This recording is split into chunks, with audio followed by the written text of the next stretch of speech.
السلام عليكم ورحمة الله وبركاته. ازيكم عاملين ايه؟ أنا فين؟ شايفين ما شاء الله اللهم بارك. احنا هنا في محل حلو جدا فيه فواكه وخضار بجد تحفة. تعالوا نشوف كده اسم المحل ايه؟ بستان الهيبة. ده فين؟ في المنصورة يا جماعة. احنا هنا في المنصورة، هنا مستشفى الصدر قدامكم اهي قدام التاكسيات دي، وده شارع الترعة عند هنا القبه دي او بتاع الكوره الكبيره دي. ده الميدان بتاع شارع الصدر. تمام، تعالوا كده بقى نشوف احنا معانا ايه كده. تعالوا شايفين ما شاء الله اللهم بارك. معانا فرز هنا ما شاء الله 3 الوان، وفي كريم برضه جوه موجود، وفي معانا الشمام تفاح مصري والمانجا اللي هي السكري. ده كارت المحل يا جماعه، بستان الهيبه، وفي توصيل وشغالين 24 ساعه.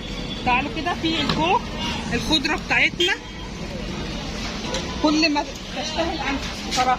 طبعا الموز اهوت، والمانجا الزبديه التفاح المستورد، مانجا عويس، الكوخ، برقوق. شايفين ما شاء الله كل حاجه هنا موجوده ومتوفره 24 ساعه. كمان في البطيخ طبعا اللي كلنا بنحبه في الصيف. الخضار باشكاله والوانه، شايفين ما شاء الله كل حاجه هنا هتلاقوها متوفره. شايفين الليمون بقى ما شاء الله ما اقولكوش. ده بقى الليمون اللي تلاقيه كله ميه، كله عصير ليمون. الفلفل عندهم ما شاء الله كمان عسل الحوت، عسل نحل الحوت اللي هو بالمكسرات والساده واللي فيه ملكه النحل. وكمان ورق عنب اهوت يا جماعه للي حابب. طبعا هنا الميزان بجد انا بتعامل معاهم على طول بصراحه، يعني ميزانهم مظبوط، يعني تاخدي وانت مطمنه. هنا عشان الخضار بتاعهم المحفوظ. مانجا عويس اهي ب 50 جنيه. مانجا العويس ب 50 جنيه؟ ب 50 جنيه. جميله ما شاء الله. شايفين ما شاء الله مانجا العويس ب 50 جنيه والله.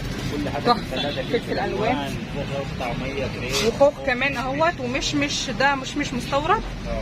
شايفين. والكريز بكام الكريز؟ الكريز ب 120. ب 120. كابوتشا كل حاجه، بطاطس كابوتشا ب 8 جنيه. طماطم مجنونه يا طماطم، ملوخيه، قته، كل ما تشتهي الانفس موجوده. احنا فين بقى؟ ده مستشفى الصدر، وهنا الترعه، يعني ده في بدايه شارع الصدر من عند الترعه، تقاطع الترعه. المحل اهوت من بره.